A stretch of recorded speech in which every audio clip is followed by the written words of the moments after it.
Recording is happening. Folks are streaming in. Welcome, everybody. We're going to take a minute to make sure we fill up the room. This is Healthy at Home Workshops. We are talking about decluttering and reorganizing today with Master Reorganizer Dana Arkinzadeh. And we're just going to take a minute to make sure everybody's here.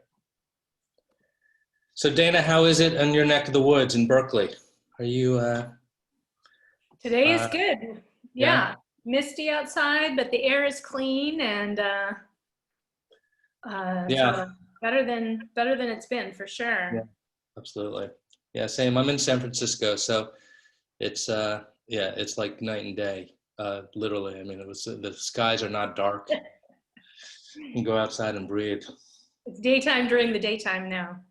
Exactly. All right. Some good attendance here.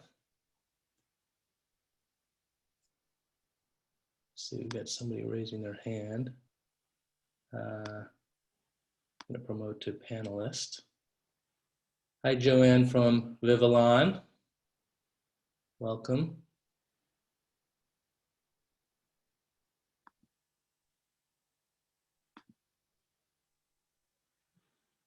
Yeah, great. I see some familiar names. Hi, Claudia and Helen, people I'm starting to talk to and email with on a regular basis, my new friends.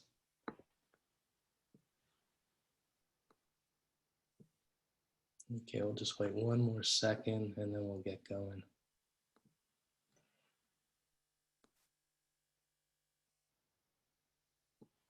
Okay, why don't we launch into it? It's a couple minutes into the hour. Welcome everybody to Healthy at Home Workshops. This is the second in a series of free online seminars, all designed to help folks thrive at home. That is, live more safely, more comfortably, more productively, and more joyfully. I want to thank in advance of this session the folks who are sponsoring this event, Vivalon, and the amazing team there, formerly known as Whistle Stop, and they've been making a difference. They're a service organization based in Marin and making a huge difference in so many tens of thousands of lives over many years. So thank you to those guys. Before we get started with today's session, I just want to introduce myself. My name is Jonathan Denholtz, and I run an organization called Aya Places. And we are partnering with Vivalon to develop and design and educate this educational webinar series. You're probably going to get a little tired of seeing me. I'll be here today and at future sessions, introducing guests and helping to field questions from you guys, the audience. And in general, just trying to make sure that things go smoothly. Two things that I want to just make clear today and kind of remind everybody. This session is completely interactive. No major formality needed here. If you have a question, please don't hesitate. There is a button at the bottom of your screen, your Zoom screen. If you roll your cursor over your video window, you should see a Q&A button. Simply click on that Q&A button and it'll bring up a little box and you'll be able to type into that any questions that you have. And keep the questions coming. If we don't get to them during the session, I promise we'll get to you. We'll answer those at some point after the session. The second thing I wanted to make clear to everybody is that we want your feedback, regardless of whether you have a question or not. Any and all comments and observations and thoughts for how we might improve this experience for you is encouraged and very welcome. This is for you guys. We want to make sure it works for you guys. If you have any comments, there'll be multiple ways to provide that feedback. Initially, during today's session, there's another button at the bottom of your screen. Check it out. It's a chat button. And if you see that button at the bottom of your Zoom screen, you can click on that one and just type in any comments that you have. The second way we'll solicit your feedback is with a survey after today's session. Please, I encourage you guys to fill that out and let us know how we can do better and help put on seminars that are more engaging, more informational, and more enjoyable. So stay tuned for that as well. Okay, without further ado, I would like to introduce today's guest, Dana Arkinzadeh, Master Home Organizer. Dana, let me see if I could do justice. You are the founder of DMA Organizing and Moves. You're based in Berkeley. You've been working and advising seniors and empty nesters for nearly 20 years, helping with everything from home organization and space planning to room design and layout. You're at the top of your field. You received the prestigious designation of Certified Professional Organizer from the Board of Certification for Professional Organizers. And while this is a mouthful, you're one of only several hundred to have received this honor in the world. So you know of what you speak, and we're so grateful for you to be here today. And I'm going to just toss it over to you to jump in. Great. Thanks, Jonathan. Hi, everybody. I wish I could see you all. I can see your names in the participant list. And one of the things I really miss, as most people do, about being stuck at home during this time is when I give webinars and seminars, I don't get to get that energy from the audience of seeing your faces, seeing who's nodding in agreement, seeing who's nodding off, so I do miss that. I do welcome your thoughts and ideas, as Jonathan said, both in the Q&A and in chat. And the topic we're going to talk about today is near and dear to my heart. I've been using this process literally since I started my business in 2002. And over all of the hundreds of clients that I've had in that time, it still holds true. The process works. The stuff that people have is all different. Their personalities are different. Their lives are different. Their relationships to their things and why they want to get organized are different.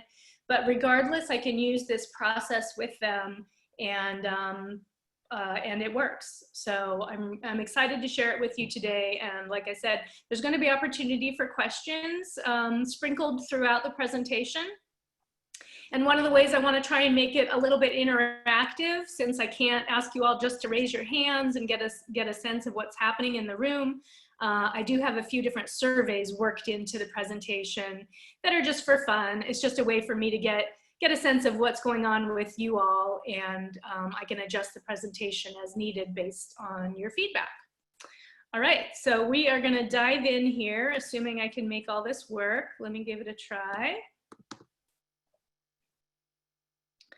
All right. Why am I seeing that? Here we go. Okay, so decluttering and organizing in 5 easy steps. Jonathan gave me a fantastic intro, and the only reason I put this up here and talk about it, it's not for self-promotion. What I want you to understand is that you are not alone.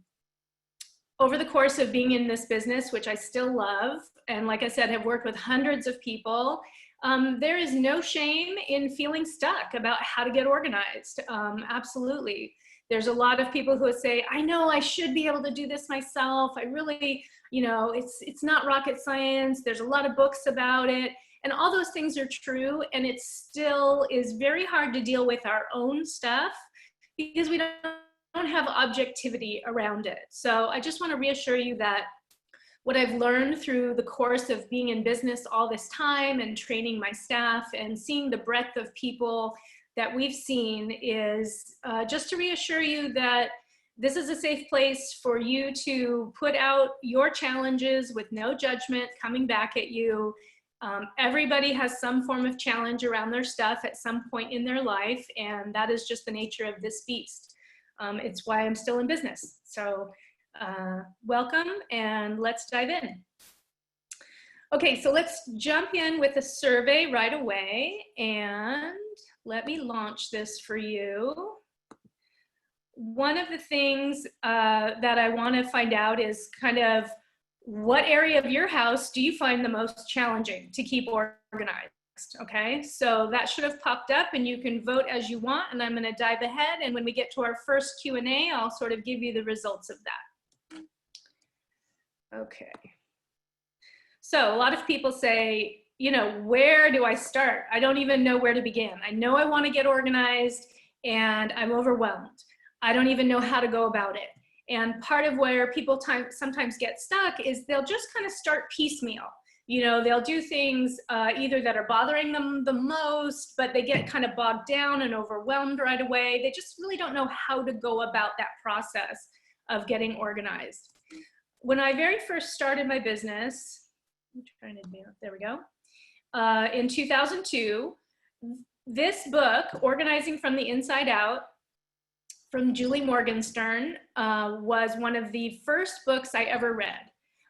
Before I found the wealth of training and support from professional associations that I belong to, I just kind of struck out on my own and found resources to learn about organizing myself. And this was one of the best ones because it really addresses the psychology behind organizing, not just the stuff. And I tell people, our clients, this all the time. Getting organized, it's not about your stuff. It's about your life. It's about the life that you want to live, and having stuff helps us do that. So Julie Morgenstern in this book coined a phrase, or an acronym rather, to summarize how do you go about it. And conveniently, she made the acronym called SPACE. And that's the process that I'm going to teach you today. It basically breaks down how to go about this in 5 simple steps. And the key here is you do need to do them in order. It matters. These aren't 5 independent steps from each other. They're all interrelated and they work together. So let's have a look. I'm going to run through what the different letters stand for, and then we're going to take a deep dive into each one and talk about how it works. So S is for sort, getting out everything and sorting it into category groups. P is for purge, getting down to what you're keeping. We want to get down to what's relevant to life now. A is assign a home. All the stuff that you're keeping, where's it supposed to live? C is containerize. Most people's favorite part of the process is sort of figuring out, ooh, what containers can I get that are going to make me magically organized? So right here, we're going to get into this later too, but note where this step is in the process. It's not step number 1, right? It's actually step number 4, containerize. And then the last step is equalize, and I'll explain that when we get there. Where do you not start? I think I just said it, and I'm going to reiterate it again. You don't start at the store.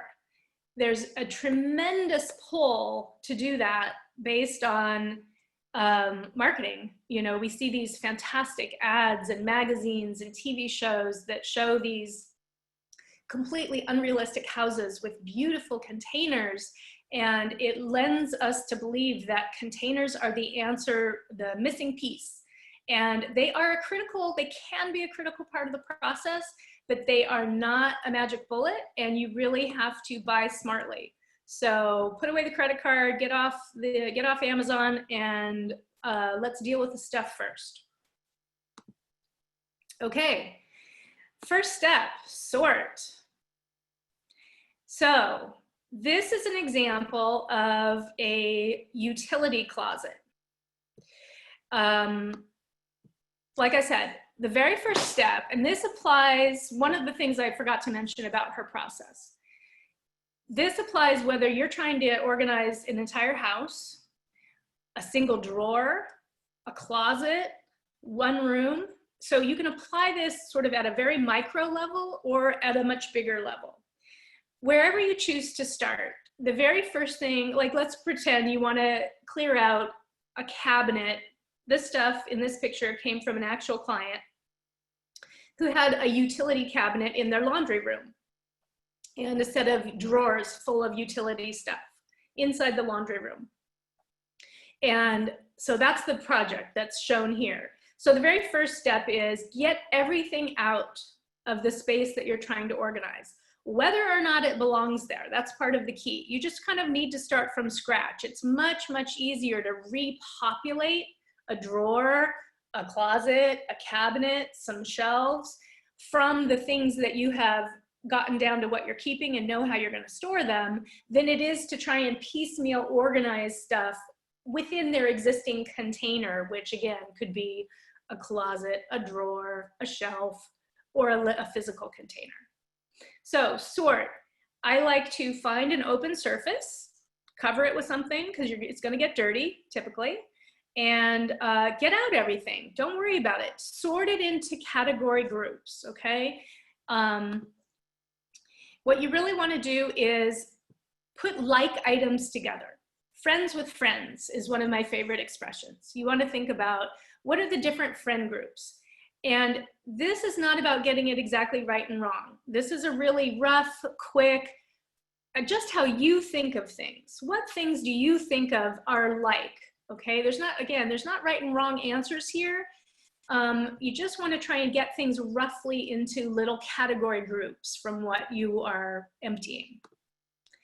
And why? So the goal here is you really want to see how much you have of one thing, right? And because the next step, purge, is going to be all about the decision making of what do you keep. It is much, much easier to decide what to keep if you are looking at the entirety of a little collection, right? So if you see, wow, I didn't know I had 6 rolls of duct tape.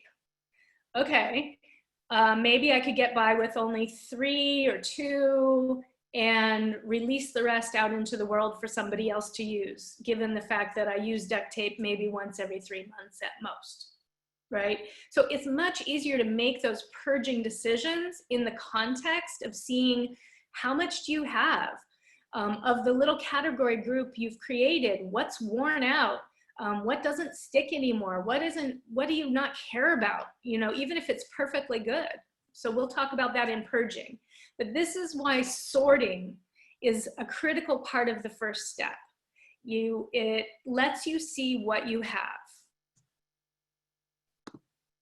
Okay, so here's the example of this. This was the utility. Oh, I think this picture ended up in the wrong place. Sure did. Okay, here is my category groups from what came out of that utility closet. So I kind of lumped together tape and string. There might even be some glue in there, cleaning products, cleaning supplies or tools, raw hardware, painting supplies, caulk, had a bunch of locks, some electrical things, slides, shims. So again, these are rough category groups, and there will always be also a miscellaneous category group, okay, of just things that don't have enough friends to make a group, and that's okay. Make a miscellaneous group. That's totally fine. Again, this is just a macro view of your stuff so that you can figure out what's what. All right, the next step, purge, is all about deciding of all this stuff that you've pulled out, and now you understand what you have, what are you going to keep? Purging tips. There is definitely a cost to overkeeping. So let's go back to my duct tape example. 5 rolls of duct tape. Let's say that one is almost used up and kind of crunched and doesn't really seem like it's going to stick. All right, that's pretty easy. I can probably let that go. That's an easy one. But now I've got 4 rolls of perfectly good duct tape. They're not totally cheap. I mean, they're not super expensive, but they're not ridiculously cheap either. I really want to keep those because they're good. But I know I don't use duct tape all that often. So I'm weighing in that kind of a scenario, what I'm comparing the value of the money that I will have to spend if I need to replace it. That's the only thing I'm really thinking of. They're good and they cost me money and maybe I don't want to have to spend it again. But the reality is that by keeping it, 4 rolls of duct tape, I'm taking up space, right? That possibly I might need for something else. So that's a cost. It's not a monetary cost necessarily, but it is a cost to my efficiency, to my space, where I can put something that maybe is way more high use. So don't forget about that kind of cost of filling up your spaces with things that you really don't use, regardless of how good they are or how much they cost you in money. We talked about this a little bit already. Okay, so you really want to purge by category rather than item by item. Another great example of this is clothing, right? So if you're pulling things out of drawers and closets and you're holding up, oh yeah, this is a nice black shirt, kind of like this. It fits. This is good. I'm gonna keep this. Okay, 10 more items in. Oh yeah, here's a black shirt. Yeah, okay, well, yeah, I like this one too. You know, whereas if you had gotten out all your black shirts and you see, wow, I have 15 black shirts, and actually I really, you know, 5 would be a sufficient amount for me, or 10. You get to decide, right? So it's your home, it's your space. I'm a huge believer that it's upon you, and it is your privilege to decide how you live in your space and what you fill it with. But I try and teach people to make these choices really consciously, okay? You want to live with your things by design rather than by default. So, oh, 4 rolls of tape, they're still good, I'm gonna keep them. That's a little bit more by default than it is, why am I really keeping 4? And can I afford the space that they're gonna take up? If I feel like I can, that's my prerogative. I could have 4 rolls of tape and have them sitting there for several years. That's my prerogative, but it's a conscious choice rather than just a knee-jerk default choice. So again, the purpose of sorting enables this ability for you to be more realistic, really see what do you have, and then make a conscious choice about whether or not it makes sense for you to keep it. In theory, the main reason that we have stuff at all is to facilitate the life that we want to live. Back to what I said, that I always tell clients, getting organized, it's not about your stuff. If it was just about your stuff, I would have been out of business a long time ago, because frankly, most people have all the same stuff. And there's not all that many ways to put it together in different rooms. But what is really unique and interesting and meaty is everyone's personal relationship with their stuff. Why do they have it? Why is it important to them? Who else is in the family? What dynamics are involved in why things are there now or will leave or won't leave in terms of their stuff? We have stuff, it reflects who we are, what we want to be, who we were. And that's complicated, right? So part of this process, if you've really chosen to get organized and you're committed to making your space feel better for you, then you really want to try and use as a touchstone, how does keeping this enable the life that I envision for myself? The life that I'm living right now and the life I want to be having. And mostly, how does it support the life I'm living right now? Because I like to think of things flowing in and flowing out of our lives as we need them, especially now with the internet and really easy ways to acquire things through online social media, things like Facebook, Nextdoor, neighborhoods. You know, there's a lot of ways to come by things when you need them that don't have to cost a fortune. And again, it makes it easier to think of there being a nice flow through in your space of the things that you want to support what's happening and relevant for you now, okay? That should be your priority. And when you're purging, if you get stuck, really make a conscious choice. And again, there's not rights and wrongs. You get to decide what impact or hit you're willing to take by keeping something that really more relates to your past or a distant future, and that's your choice, but do it consciously. Okay, we just covered that one.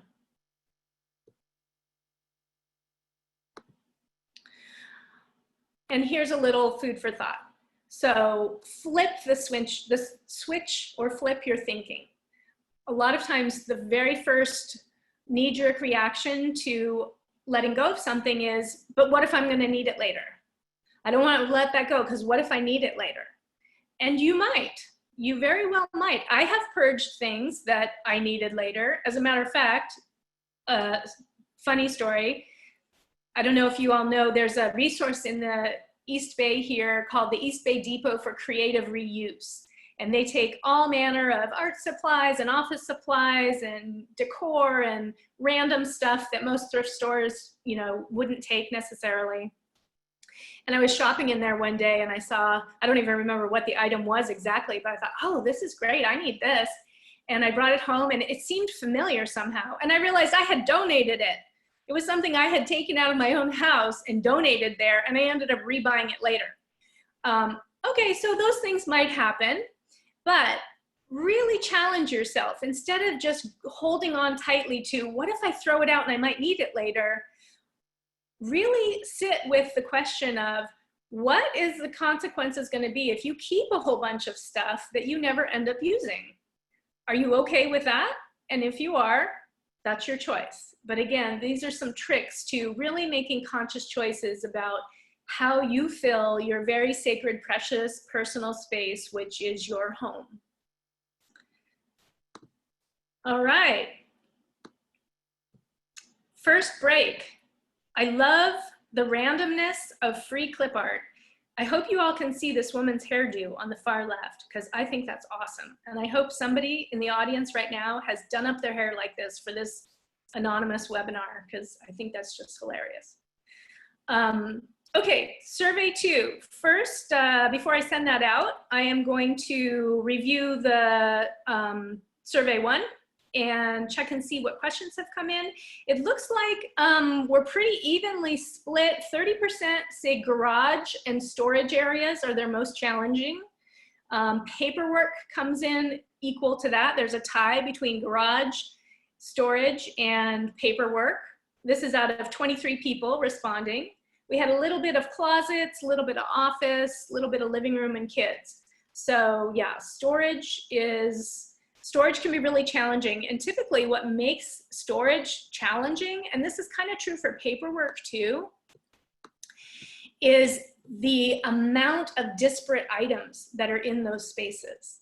There's so, you know, compared to like a kitchen, we kind of know, even if your kitchen's disorganized, you kind of know what belongs in the kitchen, and there's some intuitiveness to how people put together a kitchen that is much harder to come by in a garage, because there's really different kinds of things in a garage, holiday items and tools and utility, maybe pantry overflow, sports equipment, you know, so the environment is different and it holds a lot of variety of stuff. So we find that a lot. People find that's challenging. And the same is kind of true for paperwork, because there's a lot of different kinds of things and people don't always have clarity about what to keep and what not to keep and what is used most often and not. So that's not too surprising that those are the challenging places. Okay, let me have a look. So we have one question so far. Do you start with a specific area and try and sort all items of that area? Let me pull that back up. For example, my utility things are 3 different rooms. Yes, so in the case of utility, I do like to gather it from wherever it's living, because they may end up going back to different rooms or different parts of the house. And that happened in the example that I showed. I'll talk about that a bit. But yeah, I do like to gather all the like items from wherever they're hiding, because that's the only way you're going to see exactly what you have and determine where duplicates are relevant.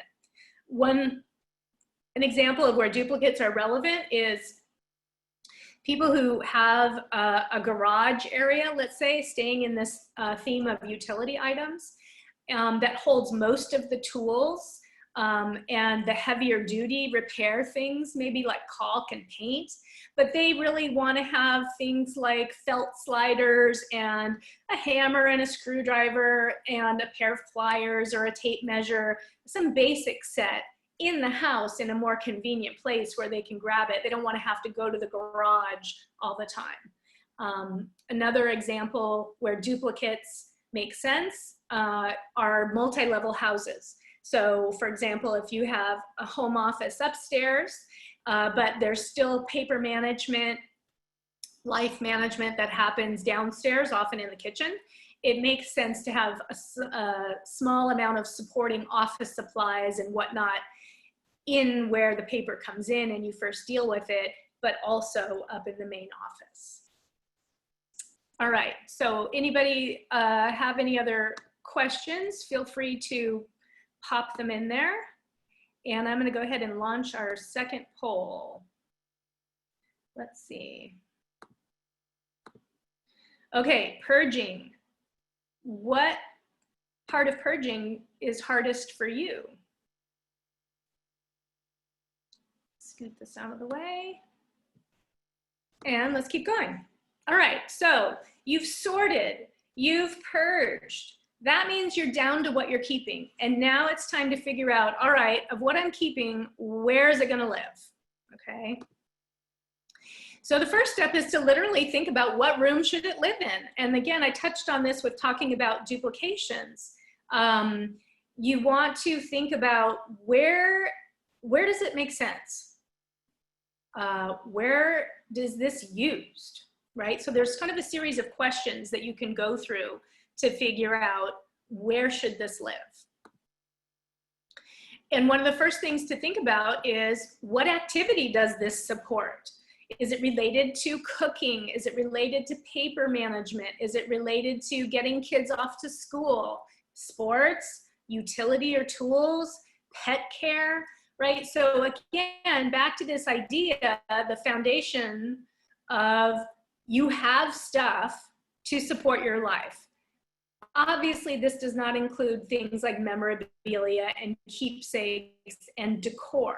Although decor does support your life in that often it's our most external reflection of who we are, how we decorate our homes. We use it to trigger memories, to create an atmosphere and an environment. And people feel most sort of at peace and harmony when the outside representation of them in their home is in sync with who they really see themselves as. So is it a decor item? That can be in there too. So what activity or what does this support? Because that's going to sort of give you a clue about where should this live. Who uses it? Are you the primary user? Is it for your kids? Is it for a partner, a roommate? You know, who uses the thing? Because that's going to also impact both where it lives, how many you may need to have, and we're going to talk about sort of real estate value. Where do you put it? Once you decide kind of generally where in the house should this live. It takes very little inconvenience. This is a human nature. I've seen it across the board with all my clients and myself. It takes so little inconvenience for us to avoid doing something.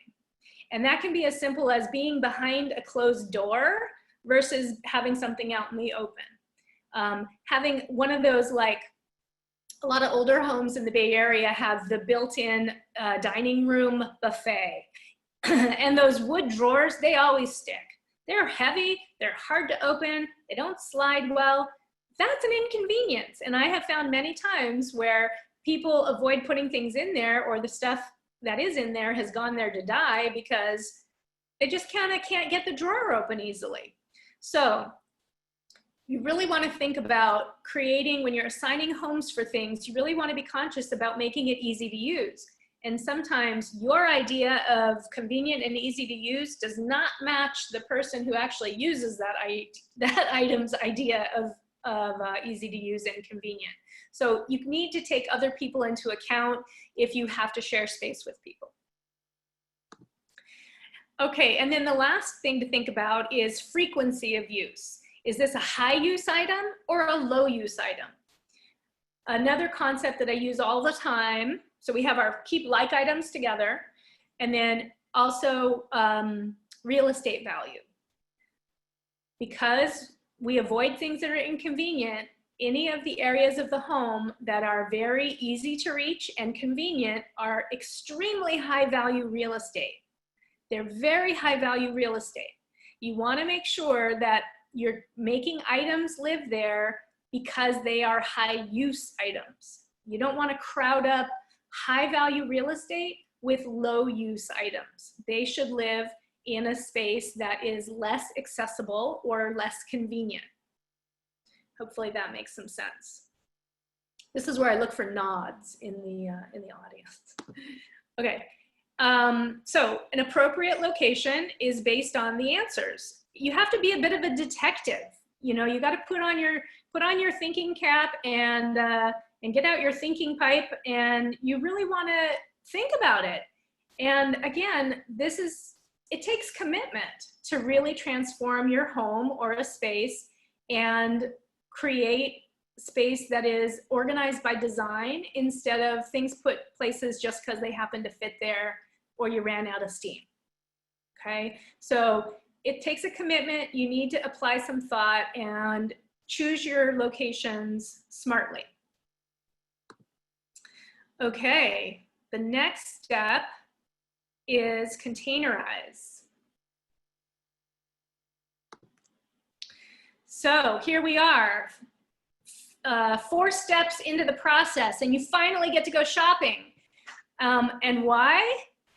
Because you've gotten down to what's relevant to your life now, and you understand how much it is, and you understand where it should live, ideally, in your house, okay? So if it's in an ideal location, you want to make sure now that you contain it appropriately. Not everything needs a container. There are many, many things that do not need a container. But one of the things to think about is existing furniture and infrastructure in your house. They are also containers, in addition to things we think of as containers, like boxes. One example here, I'm going to see if I can use this fun annotate feature. Hope it works. Okay, so down on the bottom right, you can see that armoire, right? So the armoire itself, that's actually a container. And so if I have a collection of purses and I'm choosing to put them in the armoire is my container. I don't have to, where did my, oh, okay, hold on. Bear with me here. I'm trying to be fancy and I've lost my cursor. Okay, so the armoire is a container and you have drawers there, but my purses, you can see the purses, they don't need to be contained on this shelf because they stand up on their own. Now maybe I have a subset of small purses that are kind of slouchy, or there's a whole bunch of little ones. I do like to put those in a box on a shelf. So that's where some of my purses might warrant a container and some might not. Okay, so again, the key to shopping smartly for container products is really understanding how much are you trying to store, where are you trying to make it live, and how is a container going to be useful for you.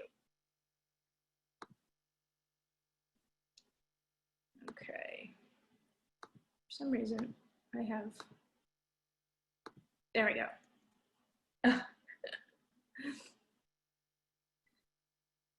I think you can still see that annotation on the next slide.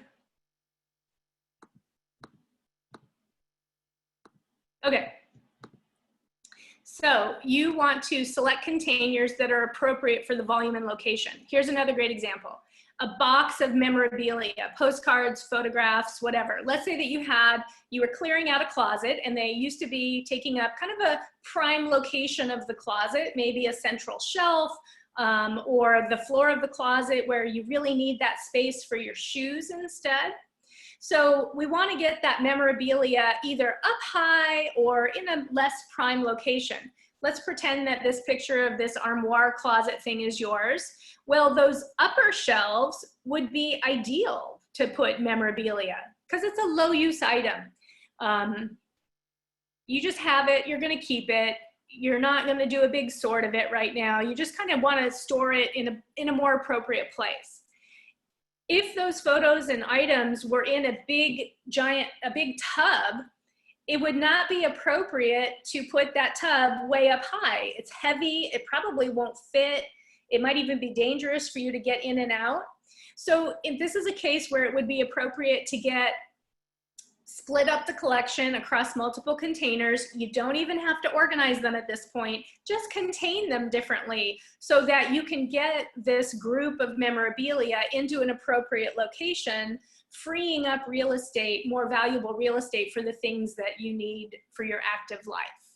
Okay, so smaller photo boxes. It doesn't even matter, you know, shop your own house first for something that would be appropriate. You know, not everything has to be bought new, obviously, but understanding what you're shopping for is really the key to not overspending and also to not, I've seen this a ton of times. Somebody's using a container because they bought it way back in the beginning of the process, paid a lot for it, probably months ago because they didn't get around to organizing yet, and now they feel obligated to use this containment item that is completely inappropriate for what they're trying to store, but they're attached to it because they bought it, and they bought it thinking they'd get them organized. So it's another reason to save your shopping until you really understand what you are shopping for. Then you're not going to feel trapped into containers that don't serve you. Okay, another little break here. Ooh, okay, I'm going to speed things up just a tiny bit, but we're almost done. Oops, let me go back. Okay, what part of purging is hardest for you? Overwhelmingly, half of the respondents, sentimental attachments. Yep, not being able to approach it just purely from a practical place. And this is where, like I mentioned, you know, it's very hard to have objectivity around your own stuff. Not too many people are feeling a little bit equal between feeling guilty about letting things go or paying good money for it, so you don't want to buy it again.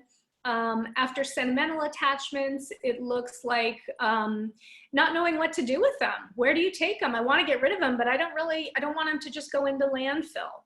So we'll talk about that a little bit at the end. I'll try and save some time for that. And let me peek at the questions here and see. Yes, the approach of kind of gathering everything from where it is in the house, it applies to other rooms other than utility for sure.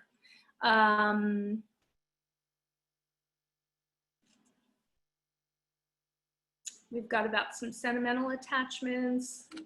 Let's see.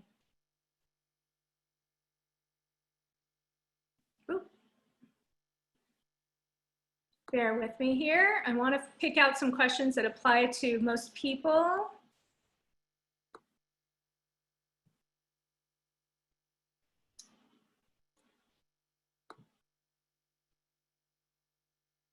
Okay, looks like a lot of the questions are related to, yeah, getting stuck about how to let things go. There's a real theme here, whether it's certain decor items that represent things collected through travels, you know, things that bring up good memories and feel precious. There's a lot of times, this again cuts across all people. It's very subjective what feels precious. It might be craft supplies, paints. It could be really expensive things collected on travels that spark memories of those things and feel like it can't just be let go of. There's some concern about not remembering where you might put things. Yeah, the emotional side. There's all of these mostly relate to sort of how do you manage the emotions that come up when you're trying to release things. And there is a lot of psychology involved in this. There is not one answer because it's so personal. But what I really try and coach people through, and our team works on this, when you're doing your decision making, the touchstone you really want to come back to is how's your home making you feel? And if you are feeling suffocated, frustrated, anxious, overwhelmed by the amount of stuff that you have in your house or in a particular area, it doesn't, for a lot of people, it's not the whole house, it might be one tough spot. You really have to weigh the benefit, the perceived benefit that you're getting by keeping that item versus the benefit that you want to have by having more space or being able to access things more easily. The fact is that things are sellable and they are donatable. You likely will not get nearly as much money as you think that you will get. And with donations, I run into this a lot where people feel bad about, they want to do a specialty donation. They want it to get into the right hands. They want someone to have it who will really appreciate it. And for them, that typically equates not a thrift store. And I really want to encourage people to release that. Because the fact of the matter is, when you donate to thrift stores, you are supporting those organizations. It's not about how much things cost. People who shop in thrift stores, they're gonna self-select your item. So by the very fact that somebody is gonna choose to purchase it, they may not know its provenance, they may not know exactly how special it is, but they are gonna see it and go, oh my gosh, that's great, I want that. This is gonna look great in my house. I can't believe I got this here. This is wonderful. You're gonna enrich someone else. I also like to think about items having energy and purpose. And things are much better off being out in the world, serving their purpose, whatever that is, livening up someone's living room, making somebody feel self-confident because they're wearing a really nice piece of clothing. If you let your objects out into the world to serve their purpose, everybody's better off. And you really do have to trust that what you need and want is going to come to you. Obviously, this is philosophy. This is intangibles. This is not a concrete A plus B equals C. This is the psychology of learning how to live in your own environment, take ownership of it, release, have the trust and faith to release things out into the world that don't serve you any longer, but could serve someone else. All right, let's wrap up here. Last survey, have you ever bought containers thinking that you're gonna have the magic of organization? Okay. Last step, equalize. What does that even mean? I like to give this graphic example. Here's your life. You're going about your life in a certain moment of time, and you set up your organizing systems to match it. You have a certain job, your house, you have a certain size house, you have a certain amount of storage, you may or may not have people living with you. You set up your organizing systems for a certain moment of time that matches how your life is, and it's glorious. It works. It feels great. There's synchronicity. It's humming. It's efficient. It's flowing. You have that when you walk in your home, there's a lightness. Even if it doesn't mean everything has to be put away all the time. You can be messy, but when you want to clean up, pick up, you can do it quickly and easily. You don't mind having people over. It feels right. But life's not static. And before you know it, things shift in your life. All kinds of things. Maybe you change jobs. Maybe you get married. Maybe you get divorced. Maybe you have a child. Maybe your kids go off to college. There's good and bad and hard reasons. Maybe a pandemic hits and now you're running a full-blown work from home, school from home scenario in your house. I feel for you. So life's not static. And what happens is as your life shifts for good and hard reasons, your organizing systems they become irrelevant. They're no longer relevant to what your life is now. And that's when clutter happens. And suddenly that beautiful rainbow feeling is a distant memory and you don't know how to get it back. Okay. So what do? You go back through the process. So equalize acknowledges that organizing systems are not static. You have to, when clutter starts to emerge after you've already organized and a simple cleanup pickup doesn't take care of it, time to go back through, get it all out again, sort, purge it, reassign a home based on your new priorities and what's relevant now, redo your containers if things have changed, and then be prepared that life's not static and this is an ongoing process, okay? It's a very organic, ongoing process. That's it. I made it, and I wanted to leave a little extra time for questions. We're going to do our last poll, and I know Jonathan has some wrap-up things. But again, I want to encourage you to try this out, and try it out in a small scale first. Don't tackle things that are really hard. Tackle something that maybe isn't so emotionally sticky for you. You know, something like tackle your office supplies, or something that just, for whatever reason, you feel like you could manage it, because this is like exercising a muscle. You have to practice it. Okay, containers in progress. Yeah, not too bad. 64% yes, have bought, and 36% no. Let me take a quick peek at our questions. What about organizing by size, things up together because they don't fit in other spaces? That's fine. If there's some outliers like that, you've given them some random, a more random home just because of its shape or size, that's fine. You're going for a percentage shift here. If you could adjust your house to be 20% more organized, you are going to feel the benefits. This doesn't have to be 100% solution. You really want to just try some things out, do your best, and any change in this direction of conscious living and being able to release things is really going to benefit you. Really quick, and then I'll turn it back to you, Jonathan. How do you get rid of stuff? Living in the Bay Area, we are incredibly fortunate to have at our fingertips wacky places to get rid of things like Urban Ore, the Depot for Creative Reuse, a lot of different thrift stores, e-waste, recycling centers. You can post things for free on Nextdoor, FreeCycle, Craigslist, OfferUp. I have gotten rid of the crappiest, junkiest stuff on OfferUp because it's subjective. It feels that way to me, but for someone else, they're like, oh, I can use these filthy tubs. That's fantastic.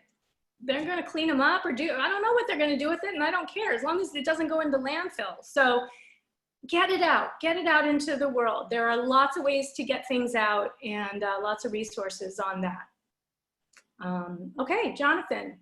Dana, thank you. This is phenomenal. Thank you so much. Your energy and your practical advice is awesome. I realize I'm taking notes furiously during this entire session.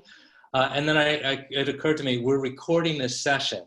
So for those who were also taking notes furiously like me, you can actually put down your pens, even though it's the end of the session. We're going to post a recording of this session so you can go back and review all of the good points, Dana, that you've made. And that'll be available on the page where we describe your session on the iaplaces.com website. So stay tuned for that. A couple of reminders. One is we'd love to know what you guys thought of today's survey. I'm sorry, of today's session. So we're going to send out a survey following this session, and please feel free to not only fill it out, but to add any kind of freewheeling comments and observations that you have. Again, these sessions are for you. We want to make sure that we're fine-tuning our presentations and making sure we're engaging and informing as much as possible. The second thing I want to make sure that everybody realizes is that there is a whole host, there's about a dozen new sessions that have been scheduled for the Healthy at Home workshop series. Next up is all about accessory dwelling units, formerly known as granny flats. There's also cooking classes and gardening tips and recommendations. And there's even a sex therapist who's scheduled. So there's a whole range of really phenomenal master teachers out there that we've lined up for you guys. So stay tuned and sign up for that. One other thing, I do want to also thank the folks at Vivalon, again, formerly known as Whistle Stop. Vivalon is the nonprofit services organization based in Marin that's been a stalwart of the community for decades and has been hugely supportive of Healthy at Home workshops. And the team there has been phenomenal. So I just want to send a shout out to them. And I think that's it. The last thing I will say is if you have any comments for me, feel free to email me personally, John, Jon, no H, at iaplaces.com. That's AYAPLACES.com. untitled.com. Great turnout today, great energy, Dana, great information. We so much appreciate your time, and hopefully we'll figure out a way to get you back here, actually. So I want to thank everybody for attending, and you as well, Dana. Thank you. And one last tidbit I wanted to throw in. I do write a bi-weekly blog. You can get to it on my website, and there's a lot of tips around the psychology of organizing that get covered there. You can look through archives. So a lot of that sort of emotional questions, that's a lot, there's available both through me and also just general internet searches on that. Awesome. All right, everybody, it's 10:55. Our timing has been spot on. Very proud of ourselves. So everybody have a great day. Enjoy the air quality. Thank God it's getting better. So get outside and enjoy it. Well, hopefully we'll see you in a couple weeks. Take care. Bye, everybody. Bye.